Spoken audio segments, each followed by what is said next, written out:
Moisés Pacciornik nasceu em Curitiba em 1914. Formou-se em medicina em 1938, com especialização em ginecologia e obstetrícia. Na década de 70, Dr. Moisés Pacciornik começa um trabalho pioneiro em Curitiba que mais tarde ganharia o mundo. A técnica indígena do parto de cócoras foi profundamente estudada pelo Dr. Pacciornik, que hoje é responsável por aproximadamente 20 mil nascimentos em Curitiba. Dr. Moisés Pacciornik é o nosso persona de hoje. Dr. Moisés, primeiro, muito obrigado por receber a gente. Eu gostaria de começar essa nossa conversa falando sobre a sua formação. O senhor se formou em medicina em que época? Em que ano? Eu me formei em medicina em 1938.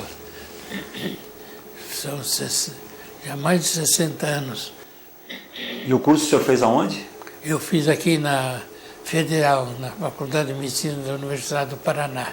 O senhor lembra de companheiros de turma da época, não? Nós nos formamos em 105. Era uma turma foi uma turma privilegiada. Chegou um ano em que metade das autoridades sanitárias do Paraná era formada por gente da minha turma. O secretário de saúde era o Roaldo Keller. O diretor do gabinete médico legal era o Hernani Simas Alves. O diretor do serviço de câncer daqui era o Sadi Pisato. Na universidade tinham 13 catedráticos. Uma turma de ilustres mesmo. Como? Uma turma de sorte. 6 dos nossos colegas ocupavam cátedras na nossa universidade. E metade dos docentes era da minha turma. E foi uma turma privilegiada. Teve o Rui Noronha de Miranda, que ainda está vivo, trabalhando, era o diretor do Hospital Adalto Motelho, trabalhava com do mal do Ansan, a terrível lepra de antigamente, que estava todo mundo e ainda assusta, que infelizmente ainda não foi debelada. E assim, esses eram meus colegas de turma. O senhor é curitibano de nascimento, nasceu aqui? Eu nasci em Curitiba, nasci ali onde chamava-se Campo da Galícia. Era só poloneses ou descendentes de poloneses que moravam ali, na rua Visconde do Rio Branco, na beira de um dos afluentes do Rio Ivo. O Rio Ivo começava ali onde hoje, antigamente chamava-se Campo do Paulo, hoje é Praça do Puti, Praça 19 de Dezembro. Foi ali perto daquela praça que eu nasci. Naquela praça era o potreiro do cavalo do meu pai. Meu pai tinha uma padaria, ele fazia broa preta, broa escura, e ele levava num carrinho puxado por um cavalo. O apelido do cavalo era Negrinho. Nós, as crianças, tínhamos orgulho do Negrinho. São quantos irmãos? Como? São quantos irmãos? Nós éramos 4 irmãos. Eu, o outro Rafael, que foi médico também. Depois teve Hernani, que foi farmacêutico. E minha irmã Esther, que é a avó é a mãe do Julinho, o arquiteto que aparece por Julinho. Nós éramos em 4 filhos. E essa paixão sua pela medicina começou em função do quê? O pai teve alguma interferência? A mãe, principalmente. A mãe? Naquele tempo, toda a família queria ter um advogado, um médico, um engenheiro. Pessoalmente, eu tinha vontade de ser engenheiro. Aliás, mais do que engenheiro, agrimensor. Trabalhar no campo, trabalhar na mata. Mas minha mãe tinha adoração por medicina. E ela fez eu fazer o vestibular de medicina. E fiz e tive muita sorte que eu passei. E depois que comecei o curso, é um curso apaixonante. O senhor era muito estudioso, não? Eu era regular. Eu fui uma criança alegre. E desde menino era alegre. gostava muito de esporte. Jogava futebol? Eu era pequenininho, até ainda hoje eu sou pequenininho, mas gostava de futebol.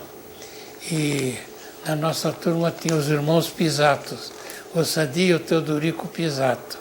E eles arrastavam, nós tínhamos um time de futebol e eu jogava no time. E por isso é que eu fui jogar no médio do Curitiba. Então chegou a jogar futebol? Joguei no médio do Curitiba. Até 18 anos a gente jogava no médio. Como eu era pequenininho, eu fui até os 20, jogando no médio do Curitiba. Eu fui o capitão do médio e nós fomos, naquele tempo, campeões durante 5 anos. Naquele tempo a rivalidade era Atlético e Curitiba, como agora entre os jovens. Sim. Também. Uhum. E o senhor era bom jogador, não? Eu era cavador. Eu corria. Apesar do tamanho? Apesar do tamanho. Os outros eram todos pequenos também. Todos tinham menos de 18 anos.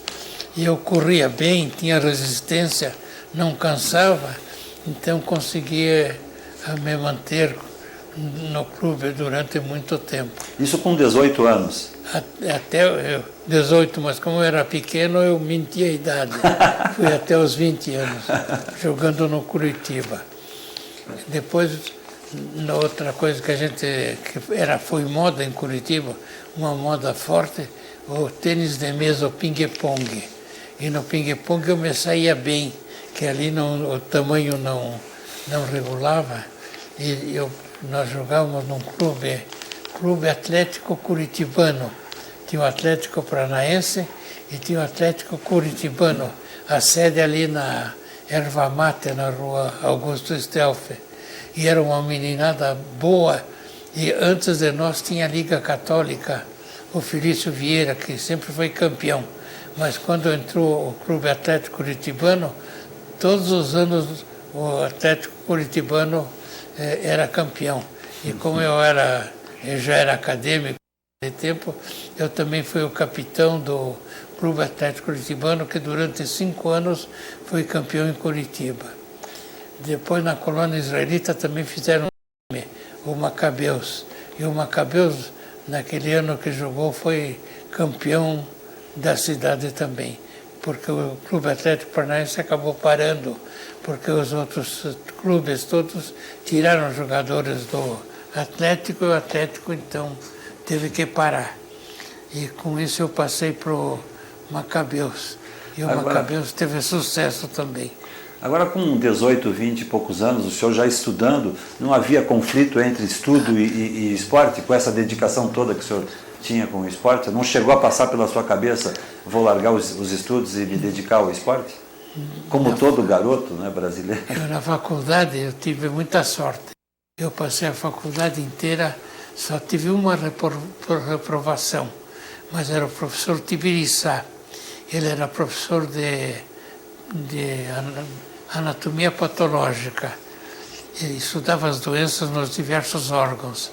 Era um professor maravilhoso, muito enérgico e tudo mais. E eu não precisava ter vergonha de ter sido reprovado, porque ele reprovou a turma inteira. Só 5 passaram em primeira época. E aquilo foi uma sorte, porque ele sendo exigente, nós estudamos a anatomia patológica por toda a vida. Valeu a pena. Na segunda época eu passei na cadeira de anatomia patológica. Aí Porto Alegre roubou o professor Tibiriçá, aí o Tibiriçá foi ser professor de anatomia patológica lá em Porto Alegre. Com isso o Paraná perdeu. Teve outro professor no lugar dele, mas como o Tibiriçá, eu acho que não havia. Ele sabia, conhecia a matéria e era muito enérgico.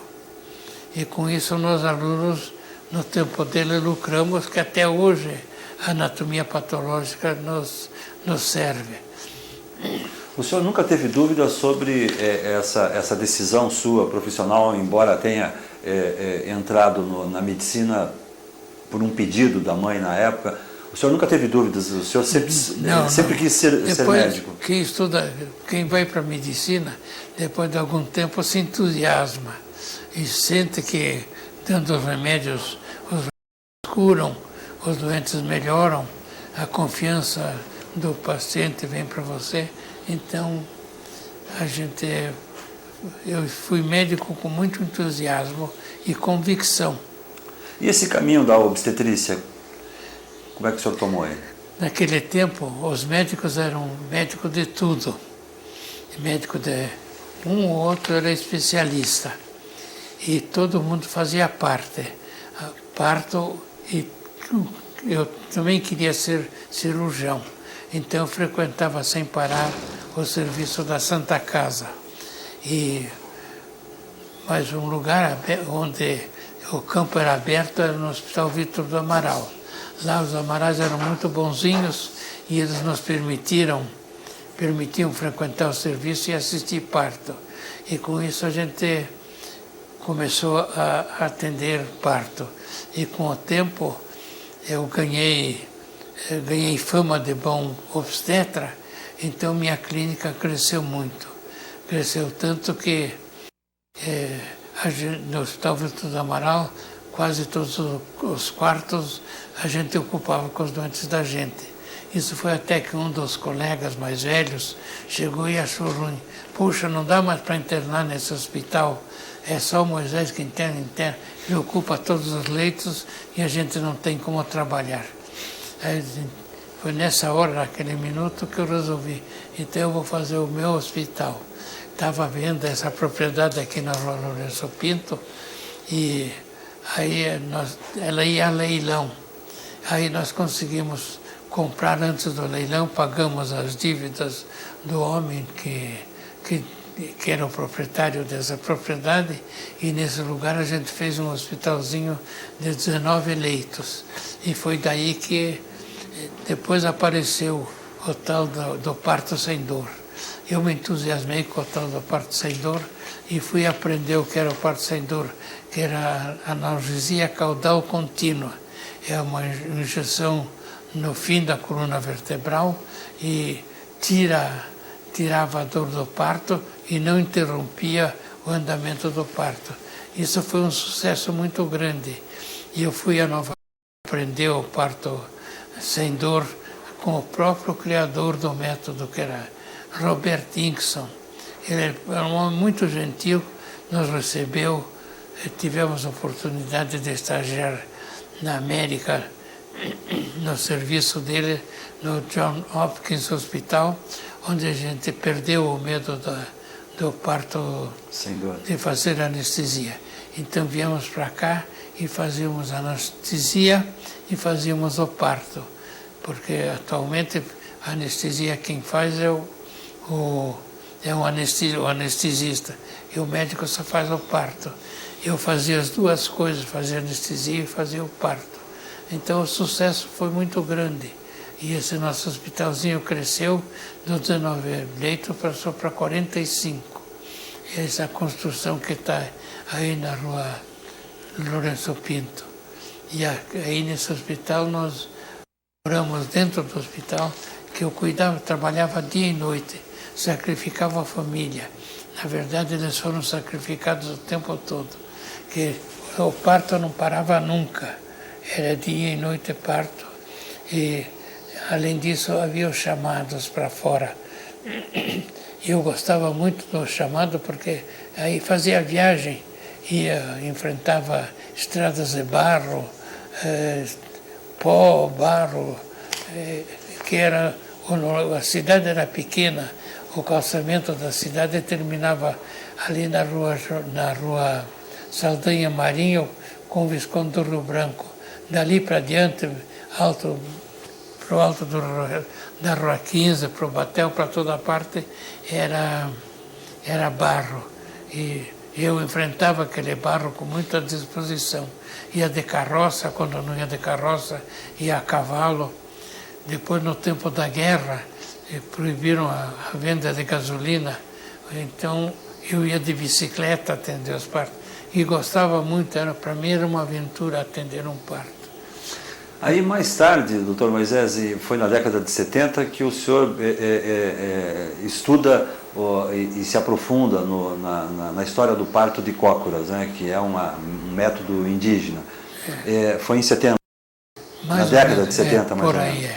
Sobre esse tema, eu gostaria de conversar com o senhor no próximo bloco. Nós vamos fazer um rápido intervalo, nós já voltamos, Tá certo? Um instante só.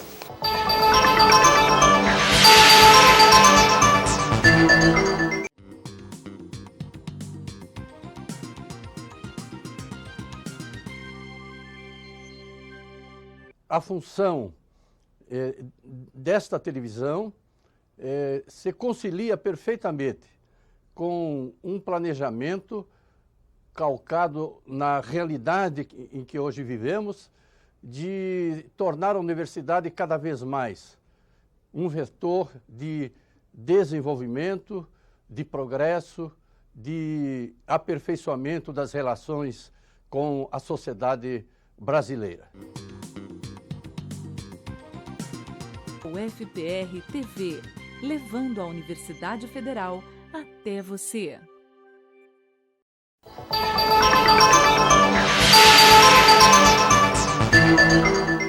Você assiste o programa Persona, que hoje conversa com o Dr. Moisés Paciornik, um dos maiores obstetras do Brasil. Na década de 70, Dr. Moisés, o senhor entra nessa história do parto de cócoras, né? Aprenda a viver com os índios. Na verdade, o trabalho foi feito em parceria com o seu filho, o senhor e seu filho. Como é que foi essa história? Como é que foi o início dessa história? Foi o seguinte, em 45, um grego, Papa Nicolau, grego-americano, percebeu que as células do colo uterino, 9 anos antes do câncer começar, elas dão sinais. E aí nós fomos à América, no serviço do Papa Nicolau, e nós aprendemos a técnica da leitura das lâminas e trouxemos, era a prevenção do câncer pela citologia, pelo estudo das células do colo uterino, que o colo uterino era o câncer que mais matava, e ainda no Brasil, em muitas regiões, é onde ele é o que mais mata, o câncer do colo uterino. Então, é o pior câncer que tem.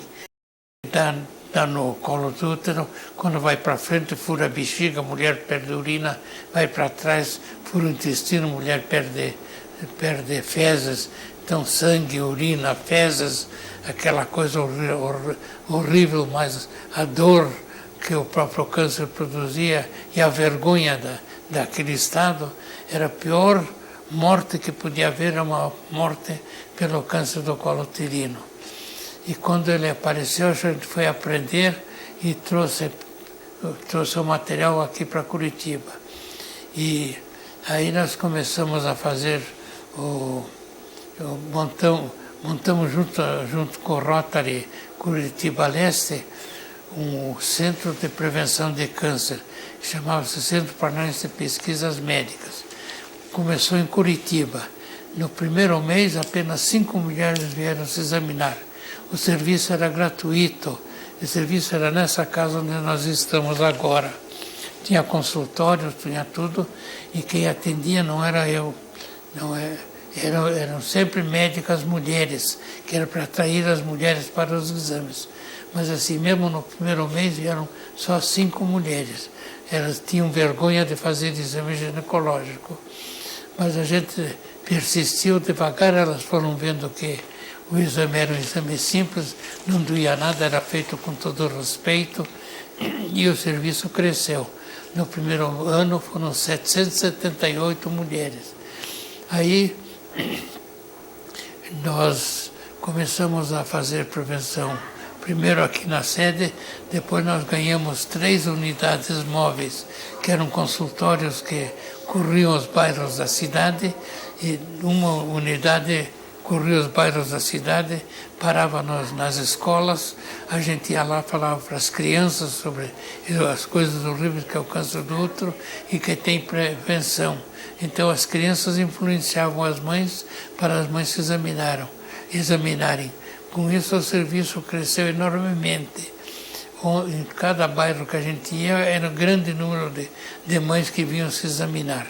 E a gente começou a ser convidado para fazer prevenção de câncer em outros municípios do interior. Nós fomos a 80 municípios do Paraná, fomos a 3 de São Paulo e 5 de Santa Catarina. E fomos até o Paraguai. Mas indo a Santa Catarina, na cidade de Xanxerê, tinha um médico, o Celso Rauer, nos convidou para fazer uma campanha de prevenção do câncer do colo uterino na cidade dele e inaugurar um serviço de prevenção lá. Onde a gente ia, a gente inaugurava o serviço de prevenção. Assim nós fomos a Xanxerê.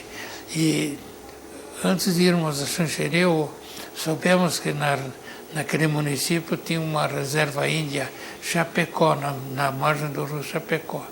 E aí, Celso, será que não dá para fazer exame de prevenção de câncer entre as índias? Dá, como não dá, e o Celso tinha muita autoridade naquele tempo e conseguiu que o chefe da reserva, que era um tal de Méder, um homem muito ativo, convocasse as tribos ao redor e nós fomos a Xanxerê fazer exame de prevenção de câncer nas Índias. E o que nos chamou a atenção, nós é porque trabalhávamos, eu e meu filho Cláudio. Enquanto eu examinava o tiroide, mamas, o Cláudio fazia exame do canal genital, do canal vaginal. E logo depois de ele ter examinado algumas índias, ele disse: olha que coisa interessante, pai.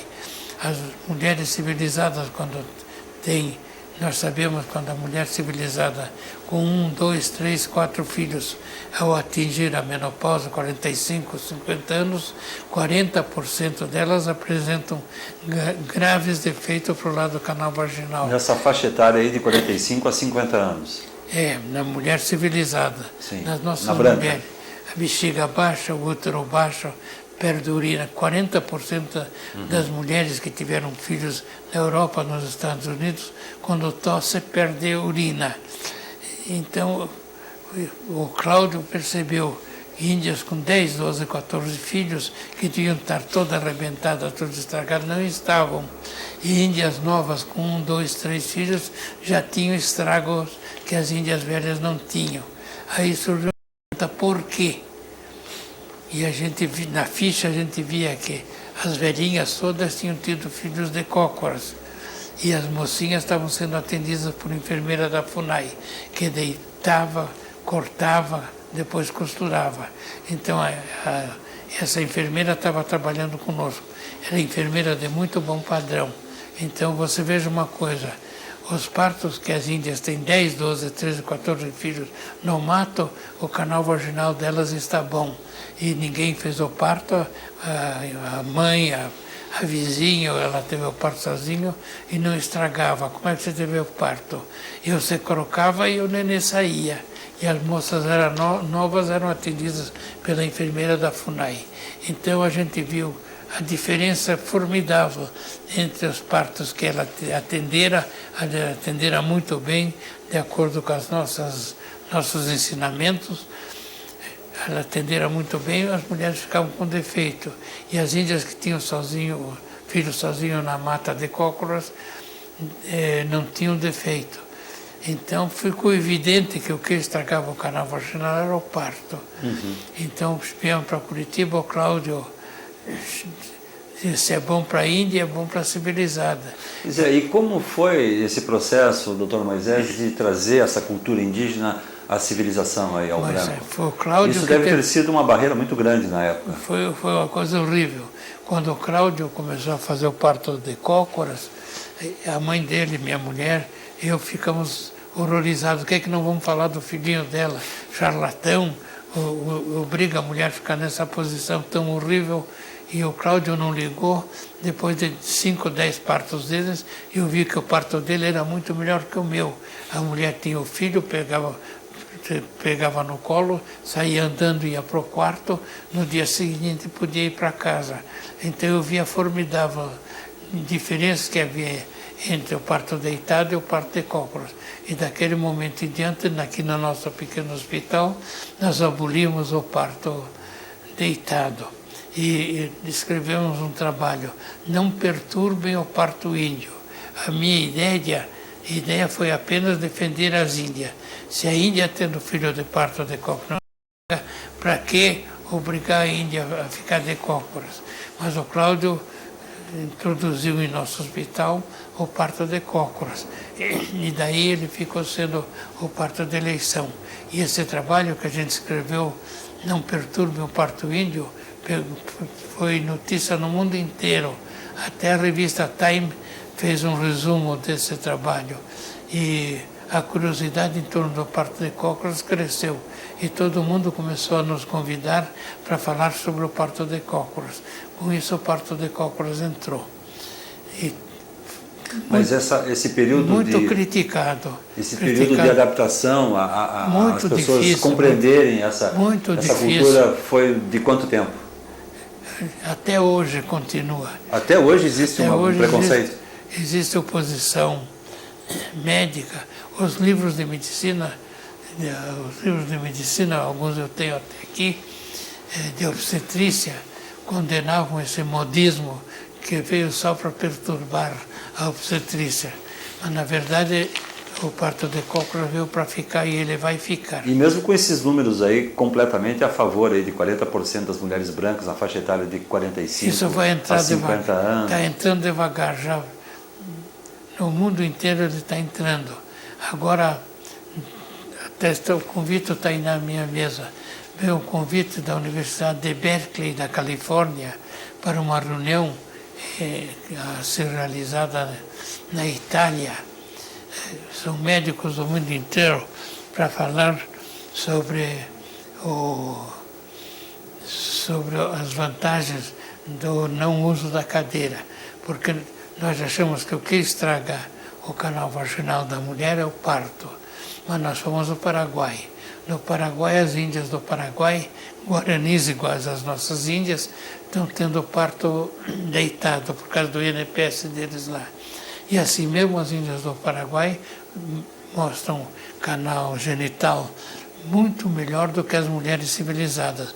Não tão bom quanto as índias do Brasil, que tinham tido parto de cócoras, mas muito melhor do que as mulheres civilizadas. E mesmo tendo parto deitado, elas não estavam tão estragadas. Aí fomos saber por quê.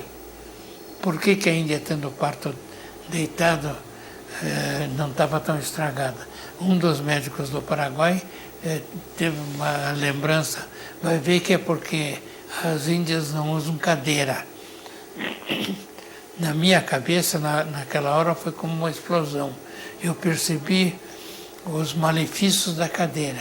E eu escrevi, depois, mais tarde, um livro, Aprenda a Envelhecer sem ficar velho, baseado nesses ensinamentos que condenam a cadeira. Na verdade, a cadeira é um malefício. E por quê? Tem uma lei médica que explica, lei de fisiologia. Todo órgão que trabalha fica forte. Todo órgão que tem repouso prolongado enfraquece. Fizer um movimento de abrir e fechar a mão 50 vezes por dia, em um mês eu fico com toda essa musculatura forte. Se uma mulher fizer um exercício, abrir e fechar o canal vaginal 50 vezes por dia, em um mês o canal vaginal dela fica forte. E nós conseguimos um aparelho que mede a força do canal vaginal. A força do canal vaginal da civilizada, se ela não faz exercício, a maioria fica a menos de 70. A Índia do mato, sem exercício, sem nada, a pressão vaginal é 100. Fica em torno de 100. Ela atinge 100 com muita facilidade. Então, por quê? Porque quando a mulher fica de cócoras, eu tenho os desenhos ali, né, naquele esquema que tem lá. Quando a mulher fica de cócoras, o homem também, toda a musculatura do assoalho pélvico abre sob tensão. Sentado está repousando. Todo órgão que descansa fica fraco, enfraquece. Então, todos os órgãos da bacia pélvica, perivaginais, periretais, enfraquecem. Então, isso explica porque a mulher tem pouca pressão na vagina. Enquanto que a Índia, quando fica de cócoras, vive de cócoras, o canal abre sob tensão. Agora, a Índia tem mais um costume, ela carrega, a Índia caingangue, carrega a criança nas costas, pendurada na testa. Quando a mulher Isso, veja o que acontece. Estica os músculos do rosto, planifica o pescoço, levanta a inserção da mama, firma a barriga e fecha a vagina. Então, quando a Índia abaixa, põe o neném nas costas, a vagina abre com força. Quando levanta, fecha. Então, o canal vaginal da Índia, do mato, que carrega o neném nas costas, está fazendo exercício a vida inteira. Isso explica por que a pressão vaginal da Índia gira em torno de 100, e é porque a civilizada, poucas, ou a maioria, é menos de 60. A não ser que ela faça ginástica. E se ela fizer ginástica imitando a Índia, que é baixar e levantar, em um mês ela melhora. Toda mulher melhora. A musculatura fica mais forte. Só com isso melhora a perca de urina, melhora o desempenho sexual, melhora a mulher inteira. Quer dizer, voltamos à frase inicial, aprenda a viver com os índios. Aprenda a viver com os índios. O senhor tem ideia, doutor Moisés, de quantos partos de cócoras o senhor fez nesse período até hoje? O senhor tem isso documentado? Eu sempre falo que foram... Aproximadamente? Eu falo assim, foram cerca de 20 mil, porque nós tínhamos 8 partos por dia. Então, aqui a maioria era de cócoras. Então, em 30 anos fazendo parto de cócoras, dá mais ou menos... O Cláudio conta 13 mil, ele registra tudo. Eu quando eu falo em cerca perto de 20 mil.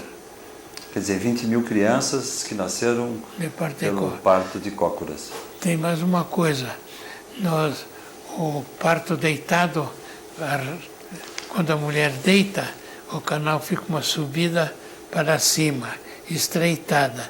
Então, quando a criança vem, empurra o períneo, rasga o períneo e desloca a bexiga para baixo. Quando ela fica de cócoras, a bexiga sobe, o reto sobe, o períneo vai para trás. Então o canal vaginal abre 28%. Então com isso, quando ela deita, o canal vaginal estreita. Então a criança, para nascer, tem que atravessar um canal estreitado. Então o crânio é apertado. Então a criança nasce com a cabeça comprida. Enquanto quando nasce de cócoras, nasce com a cabeça redondinha. Tem uma coisa, apertando o crânio da criança, muitas vezes há pequenas hemorragias, sempre pequenas hemorragias no cérebro da criança. E isso pode trazer como consequência mais tarde a paralisia cerebral, disritmia, epilepsia. Então a gente sabe que no civilizado na Europa, nos Estados Unidos, fazendo o exame encefalograma, que é o exame do cérebro das crianças ou dos adultos, pode fazer no adulto da nossa civilização, que chama uma civilização ocidental, western, 12% dos western tem disritmia. E 1 em cada 200 civilizados da nossa etnia sofre de ataque epilético, tem epilepsia. 1 em 12 disritmia, 1 em 200 epilepsia. Então a gente foi fazer exame de encefalograma entre os índios da floresta. E a gente viu que os índios nascidos de parto deitado, 12% disritmia igual às nossas crianças e aos nossos adultos, a nós, gente grande que nascemos de parto deitado, 12% tem disritmia. E nos partos das mulheres que tiveram criança de parto de cócoras, 2% têm disritmia. Então a disritmia é rara entre os índios que nasceram de parto de cócoras. E ela é comum igual aos nossos índios, aos nossos civilizados que tiveram parto deitado. Então, em defesa das crianças, há uma ONG atualmente na América lutando para criminalizarem o parto deitado pelas consequências que podem trazer contra as crianças. O senhor tem 13 livros publicados, lançados aí por conta do parto de cócoras. Ah, não só sobre o parto. Não. Sobre cócoras eu tenho aprenda a nascer com os índios, aprenda a viver com os índios, aprenda a envelhecer sem ficar velho. E tem um último, já está pronto, mas falta lançar ainda, que é Dois Choros. A editora já aprontou. Demorou a aprontar, mas aprontou. Dois Choros? Dois Choros. Para encerrar essa nossa conversa, eu queria que o senhor contasse a história dos Dois Choros. Eu queria que o senhor contasse o porquê do tema Dois Choros. Estava no consultório quando chega uma mocinha, isso há 10 anos atrás, muito bem arrumadinha, uma moreninha muito bonitinha, veio consultar. Veio saber o exame de sangue que ela teria feito na véspera. Eu peguei o envelope, abri, e a mocinha perguntou: o que é que deu, doutor? Eu disse: deu positivo, sífilis, é sífilis. Então a moreninha começou, as lágrimas começaram a correr. Eu pedi: por favor, não chore, porque está chorando. Isso sara fácil, sara. Tudo que eu ganho eu gasto em injeção. Você trabalha no quê? Eu trabalho numa casa. Não adianta querer me cuidar. Você atende muita gente por dia, muitos. Só hoje, porque hoje não são nem 9 horas. O que é que tem? É um atrás do outro. Você devia obrigar os seus parceiros a usar camisinha. Dizer, não adianta, eles têm vergonha, eles relutam, não usam. Não chore, mocinha. Você há de se tratar, há de ficar boa. Logo o medo da AIDS vai obrigá-los a usar camisinha. O medo da AIDS, usar camisinha eles vão ter medo de pegar a doença e vão ter que começar a usar camisinha. E continuou, a mocinha continuou chorando. E vocês já ofereceram camisinha para os seus parceiros? Oferecemos, eles têm vergonha, eles não querem usar, eles acham feio, não sabem usar camisinha, não querem usar. Aí nós fomos a um congresso médico e um médico francês apresentou a camisinha usada pelas mulheres. Aí eu comprei algumas camisinhas e trouxe, camisinha de mulher, e trouxe para cá. Cheguei aqui, eu escrevi uma carta para o endereço que estava na ficha dessa moreninha. Ninguém respondeu. Quer dizer que ela não estava mais. Aí a historinha: moreninha, onde é que você está? 5 anos depois, eu trouxe um presente para você, o presente que mais você queria, que era camisinha para mulher. E agora que esse livro ficou pronto, o livro começa com a história dessa moreninha que está chorando, que eu digo: não chore. E aí eu fui na drogaria aqui perto do consultório e pedi para a balconista: vocês têm camisinha para mulher? Temos. Posso ver? A moça me trouxe uma caixinha com 2 camisinhas. Muito interessante, muito bom. Mas vocês vendem muita? Eu vou lhe contar uma coisa. Fazem 6 meses que eu trabalho nessa drogaria. O senhor é a primeira pessoa que vem pedir camisinha para mulher. Aí eu continuo a história. Moreninha bonita, onde você estiver. O medo da AIDS chegou, mas não adiantou. Já são milhões de pessoas infectadas pela AIDS e eles ainda não aprenderam que para transar,